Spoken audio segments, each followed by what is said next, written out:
రేవంత్ సర్కార్ పై మండిపడ్డ కేసీఆర్ కు మంచి పేరు వస్తుందనే బాలింతలకు కిట్లను పంపిణీ చేయట్లేదని వ్యాఖ్య.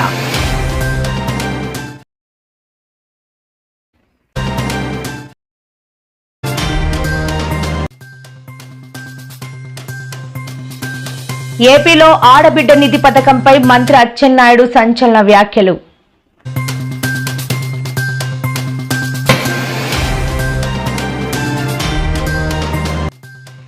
హైదరాబాద్ లో మరో అత్యాధునిక ఏకంగా 100 కోట్లతో కొత్త బస్టాండ్ నిర్మాణం వెల్లడించిన మంత్రి పొన్నం ప్రభాకర్.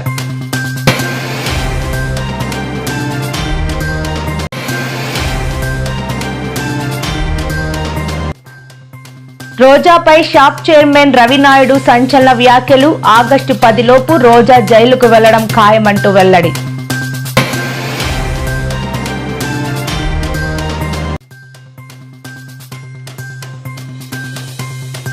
గిగ్ వర్కర్లకు రేవంత్ రెడ్డి ప్రభుత్వం శుభవార్త. రోగ్య బీమా సౌకర్యాలు కల్పించేలా కొత్త పాలసీ తీసుకొస్తున్నట్లు వెల్లడి.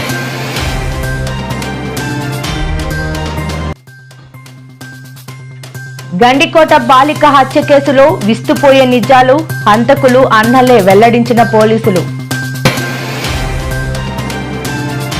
ఎక్కడ కేసీఆర్ కు ప్రజల్లో మంచి పేరు వస్తుందోనని రేవంత్ రెడ్డి సర్కార్ బాలింతలకు కిట్లను పంపిణీ చేయట్లేదని బీఆర్ఎస్ వర్కింగ్ ప్రెసిడెంట్ మాజీ మంత్రి కేటీఆర్ ఆరోపించారు. ఈ నెల 24న తన జన్మదినం సందర్భంగా కేటీఆర్ 5,000 మంది తల్లులకు గిఫ్ట్ ఏ స్మైల్ కింద కేటీఆర్ కిట్లను పంపిణీ చేస్తానని ప్రకటించారు. ఈ మేరకు ఇవాళ హైదరాబాద్ లోని తెలంగాణ భవన్ లో కొంతమంది బాలింతలకు కేసీఆర్ కిట్లను అందజేశారు. ప్రభుత్వ ఆసుపత్రుల రూపురేఖలను మార్చిన కేసీఆర్ కిట్లను గత 20 నెలల నుంచి రేవంత్ సర్కార్ ఇవ్వకపోవడంతో దుర్మార్గమని కేటీఆర్ అన్నారు.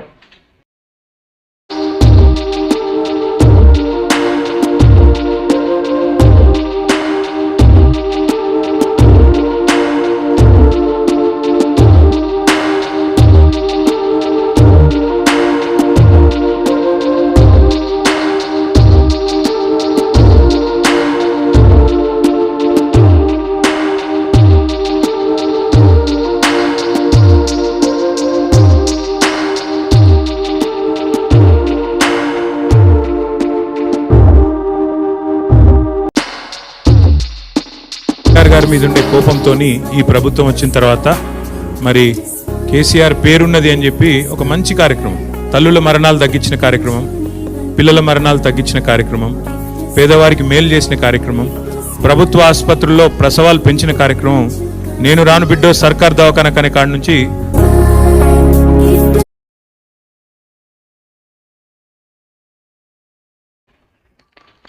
ఏపీలో మంత్రి అచ్చెన్నాయుడు కూటమి ప్రభుత్వం అమలు చేస్తున్న పథకాలపై మాట్లాడారు. ఆగస్టు 15వ తేదీన ఉచిత బస్సు పథకం అమలు కానున్నదని మంత్రి గుర్తు చేశారు.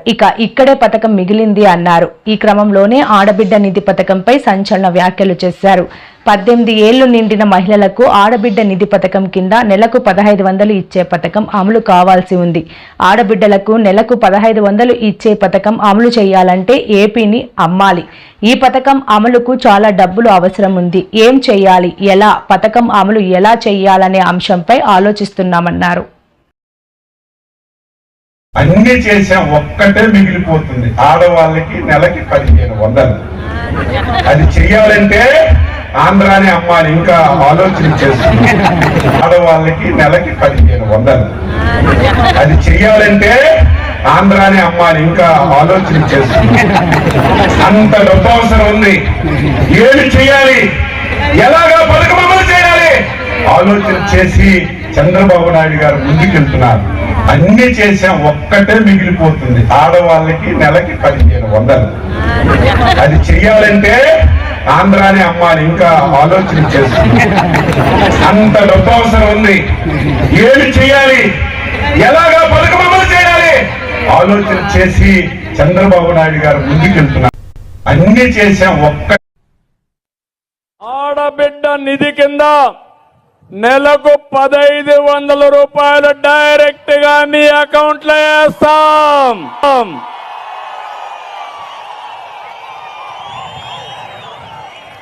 ఇంటిలో ఇద్దరుంటే ఇద్దరు అకౌంట్ కూడా ఇస్తాం. 18 సంవత్సరాల నుంచి 18 వరకు చదువుకుంటారు కాబట్టి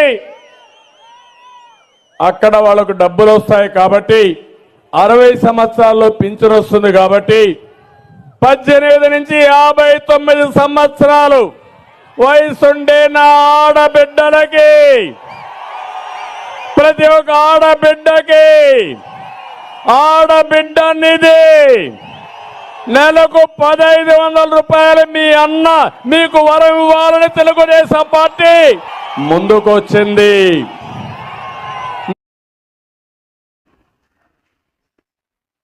తెలంగాణ బీజేపీలో ఇంటర్నల్ వార్ తారాస్థాయికి చేరింది. పార్టీలో వరుస పంచాయతీలు హైకమాండ్కు తలనొప్పుడు తెచ్చిపెడుతున్నాయి.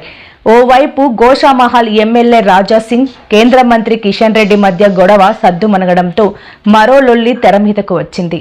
మల్కజ్గిరి ఎంపీ ఈటెల రాజేందర్, కేంద్ర మంత్రి బండి సంజయ్ మధ్య డైలాగ్ వార్ కొనసాగుతోంది. అసలే స్థానిక ఎన్నికల వేళ పార్టీలో ఈ గొడవలేంటని ముఖ్య నాయకులు, కేడర్ తీవ్ర అసంతృప్తి వ్యక్తం చేస్తున్నారు.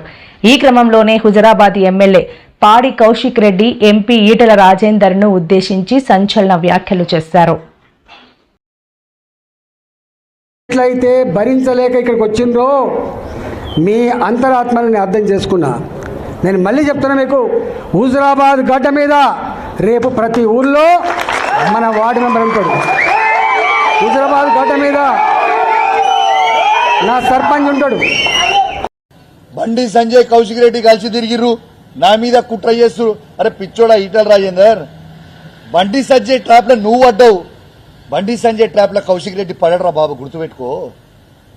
బండి సంజయ్ ట్రాప్ లో నువ్వు పడి ఆగమాగమైతున్నావు నువ్వు, నేను కాదు.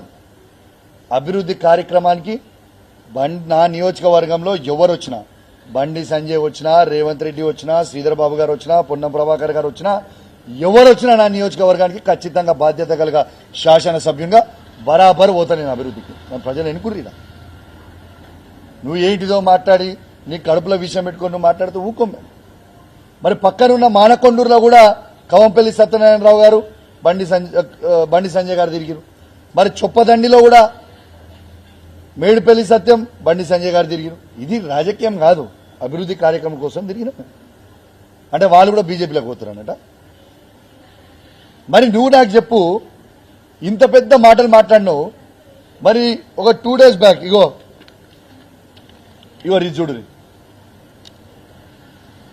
ఈటల్ రాజేందర్ గారు బట్టి విక్రమార్కతో కలిసి ఓ ప్రోగ్రామ్ అటెండ్ అయ్యిండు. బట్టి విక్రమార్క కార్లో వేరు. మరి నువ్వు కాంగ్రెస్ పార్టీలో పోతున్నావా? మరి అంటే నువ్వు చేస్తున్నావు సంసారం, ఎదుటోడు చేస్తావు వ్యభిచారమా? అసలు నేను ఒకటే అడుగుతున్నా. మరిగో పొంగులేటి శ్రీనివాసరెడ్డి గారు, పొన్నం ప్రభాకర్ గారు, బండి సంజయ్ గారు కార్యక్రమంలోకి వచ్చిర్రు. మరి దీన్ని ఏమంటావు? అసలు నువ్వు ఏం మాట్లాడతావో. ఇగో బండి సంజయ్ గారు, మేడిపల్లి సత్యం గారు, ఇదిగోండి సేమ్ మేడిపల్లి సత్యం గారు. మన చుట్టూ జరిగే వింత సంఘటనలు చూస్తే బ్రహ్మం గారి కాలజ్ఞానం నిజమేనని అనుకుంటూ ఉంటాం. తాజాగా అలాంటి ఓ వింత ఘటన చిత్తూరు జిల్లాలో జరిగింది. ఆవు దూడలకు ఓ శునకం పాలిస్తున్న వీడియో నెట్టింట చక్కర్లు కొడుతోంది. ఒకసారి 2 సార్లు కాదు, క్రమం తప్పకుండా ప్రతిరోజు దూడలకు పాలిస్తుండటంతో గ్రామస్తులు ఆశ్చర్యపోయారు. ఈ ఘటన పలమనేరు వీకోట మండలం గోనుమానక్కపల్లిలో జరిగింది.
హైదరాబాద్ నగరంలో అత్యాధునిక సౌకర్యాలతో మరో బస్టాండ్ అందుబాటులోకి తెచ్చేందుకు తెలంగాణ ప్రభుత్వం భావిస్తోంది. ఈ మేరకు రాష్ట్ర రవాణా శాఖ మంత్రి పొన్నం ప్రభాకర్ స్పష్టం చేశారు. తాజాగా ఆయన మీడియాతో మాట్లాడుతూ హైదరాబాద్ ఆరంగర్లో అత్యాధునిక బస్టాండ్ నిర్మించేందుకు ఆర్టీసీ ప్రణాళికలు సిద్ధం చేస్తోందని మంత్రి పొన్నం తెలిపారు. నాటి అవసరాల కోసం ఎంజీబీఎస్, జేబీఎస్ వంటి బస్టాండ్లను నిర్మించారని వివరించారు. ఇప్పుడు ఎయిర్పోర్ట్, మహబూబ్ నగర్ ప్రాంత ప్రజలకు దగ్గరగా ఉండే విధంగా ఆరంగర్ వద్ద ఒక స్థలం ఉందని దాంట్లో నిర్మించాలని భావిస్తున్నట్లు తెలిపారు. వేరే ప్రత్యామ్నాయ స్థలమైనా మాకు ఆ ప్రాంతంలో కూడా ఒక బస్సు స్టాండ్ అనేటువంటిది అన్ని సౌకర్యాలతో ఏర్పాటు చేయాల్సి వస్తుంది. అది కాక రేపు ఫోర్త్ సిటీ, ఫ్యూచర్ సిటీ అనుకునే దగ్గర కూడా ఆర్టీసీ డిపోలకు కానీ బస్ స్టాండ్లకు కానీ స్థలం ఇవ్వమని ఇప్పటికే ప్రభుత్వాన్ని కోరినాం. ఎందుకంటే సిటీ ఎక్స్పాన్షన్ అవుతున్న కొద్దీ బస్ స్టాండ్లకు స్థలాలు దొరకడం అంటే కూడా ఇబ్బంది అవుతూ ఉన్నది. మారుతున్న కాలానికి అనుగుణంగా బస్సుల సంఖ్య పెరుగుతూ ఉన్నది. ప్రజల రవాణా సౌకర్యానికి బస్సు ప్రధానమైనటువంటి వినియోగపరమైనటువంటి అది వేపనైంది. ముందుకు పోతా ఉంది. నిజామాబాద్ పోవడానికి, అటు వరంగల్ పోవడానికి, అటు బస్సులు కొరకల కారణంగా ఆర్టీసీ సంస్థ మళ్లీ పట్టరెక్కేయడం అనేది సంబంధించిన పూర్తి సమాచారం వెబ్సైట్ లో ఉండేలా చూడాలని అన్నారు. ప్రమాద, ఆరోగ్య బీమా సౌకర్యాలు కల్పించేలా కొత్త పాలసీ ఉండాలని సూచనలు జారీ చేశారు. రేవంత్ రెడ్డి ప్రభుత్వం తీసుకున్న నిర్ణయంతో గిగ్ వర్కర్లు సంతోషం వ్యక్తం చేస్తున్నారు. తొందరలోనే ఈ పాలసీని అమలులోకి తీసుకురావాలని కోరుతున్నారు.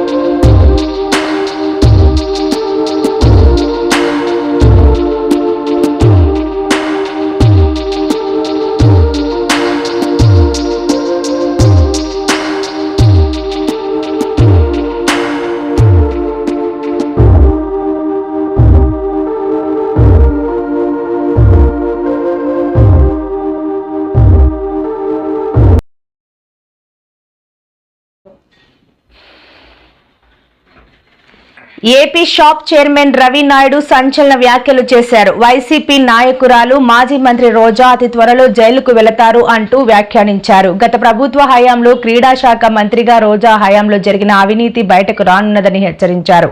ఆడుదాం ఆంధ్ర కార్యక్రమం పేరుతో రోజా కొన్ని కోట్ల రూపాయల ప్రజాధనం దోచుకున్నారని మండిపడ్డారు. ఈ అవినీతిపై విచారణ వేగవంతం అయ్యిందని, వారెంట్ సిద్ధం అవుతోందని, ఆగస్టు 10 లోపు రోజా జైల్లో ఊచలు లెక్కబెట్టడం ఖాయమని అన్నారు. సోషల్ మీడియాలో రాత్రికి చేయడానికి దమ్ము అవసరం లేదు, వారెంట్ ఉంటే చాలు. ఆ వారెంట్ రెడీ అవుతోంది. ఆగస్టు 10 తర్వాత రోజా గారు లెక్కలు పెట్టుకోవాలి. అన్ని లెక్కలు పెట్టుకునేది ఇప్పటికీ ఆడుదాం ఆంధ్ర సమర్థవంతంగా విచారణ జరుగుతోంది. ఇదే ఎన్టీవీలో కూడా బ్రేకింగ్ మీరే వేశారు. సమర్థవంతంగా విచారణ జరుగుతోంది. ఇప్పటికే ఆధారాలు బయట వచ్చాయి. అవి కూడా అతి తొందరలోనే నివేదిక సమర్పిస్తానే. గతంలో ఇదేమో చాలామంది చెప్పారు, దమ్ముంటే అరెస్ట్ చేయండి. ఈరోజు ఎవరైతే తప్పులు చేశారో వాళ్ళందరూ దేశాలు వదిలి పరిగెదని అందరూ ఎయిర్పోర్ట్లో దొరుకుతున్నారు. మరి ఎయిర్పోర్ట్లు ఎందుకు? ఇంట్లో ఉండొచ్చు కదా. మరి కోర్టులకు ఎందుకు పోతున్నారు? బెయిల్కి అప్లై ఎందుకు చేసుకుంటున్నారు? ఎందుకు పరిగెత్తున్నారు దేశాలు దాటిపోయడానికి? మీరు తప్పు చేయనప్పుడు తెచ్చాక ఇంట్లో ఉండండి, కోర్టులో తేల్చుకోండి, తప్పు చేయలేదని నిరూపించుకోండి. మరి ఎందుకు పరిగెత్తున్నారు రాష్ట్రాలు వదిలేసి? ఈరోజు రోజా గారు కూడా నాకు తెలిసి ఇంకొక 10 రోజుల్లో ఏదో ఒక ఎయిర్పోర్ట్లో ఆమె వెళ్ళేది మీకు కనిపిస్తుంది.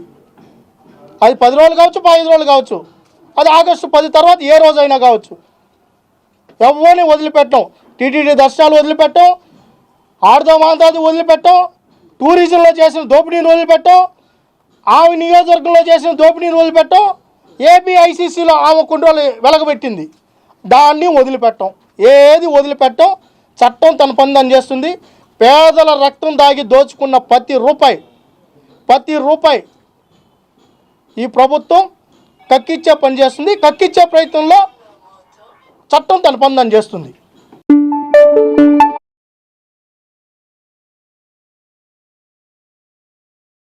మంది యువత విచిత్రమైన వీడియోలు క్రియేట్ చేస్తున్నారు. మరికొందరు రీల్స్ మోజులో పడి తమ ప్రాణాల మీదకు తెచ్చుకుంటున్నారు. ఇన్స్టాగ్రామ్ లో లైకులు, వ్యూస్ కోసం ప్రమాదకర స్టంట్లు చేస్తున్నారు. ఈ నేపథ్యంలోనే ఎక్స్ ఖాతా వేదికగా TGS RTC MD VC Sajjanar ఒక వీడియో పోస్ట్ చేశారు. వీడియోలో ఓ యువకుడు రైలు ట్రాక్ మధ్యలో పడుకొని ప్రమాదకరంగా రీల్స్ చేశాడు. రైలు పట్టాల మధ్య పడుకున్న సమయంలో వేగంగా వస్తున్న రైలు అతడిపై నుంచి వెళ్తుంది. ట్రైన్ వెళ్లిపోయిన తర్వాత అతను ఏదో సాధించినట్లు నవ్వుతూ సేఫ్గా పైకి లేచి వీడియో షూట్ ఆపేస్తాడు.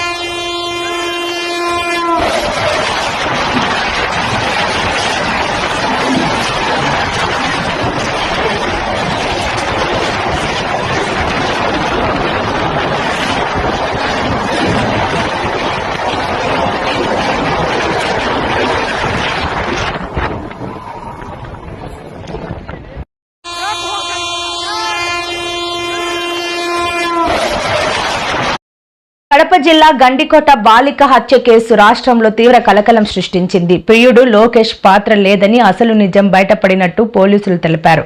గండికోటకు బాలిక అన్న సురేంద్ర వెళ్లినట్లు పోలీసులు గుర్తించారు. బాలిక తల్లి మాత్రం పోలీసుల అనుమానాలను తప్పులతోవ పట్టించే ప్రయత్నం చేసింది. అన్నలే చంపి ఉంటే బట్టలు లేకుండా చేస్తారా? రక్తం పంచుకు పుట్టిన చెల్లెలను ఎవరైనా అలా చేస్తారా అని మీడియాతో అన్నారు. బాలిక అన్నల మొబైల్ సిగ్నల్ ట్రేస్ చేయగా మృతదేహం లభ్యమైన ప్రాంతంలోనే వారి లొకేషన్ చూపించింది.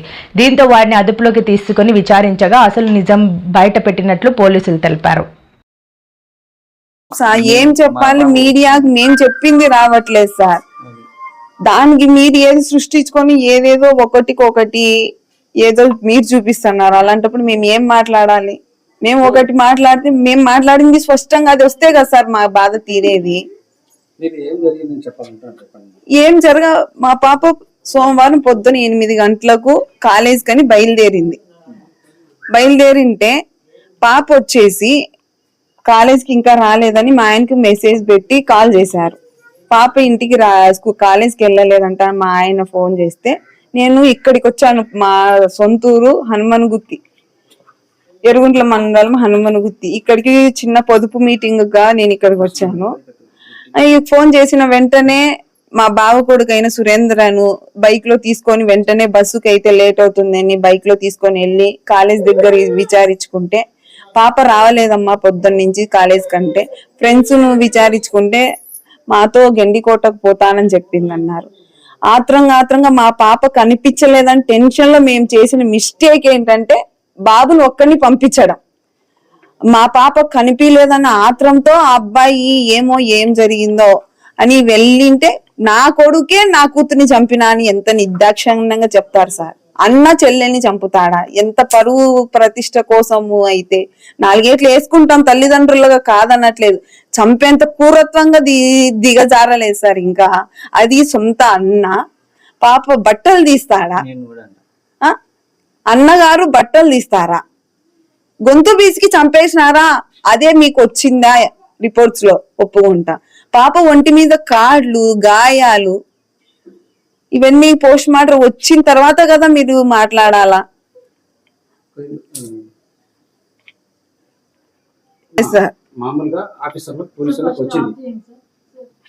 రావట్లేదు, వేరేది వస్తుంది.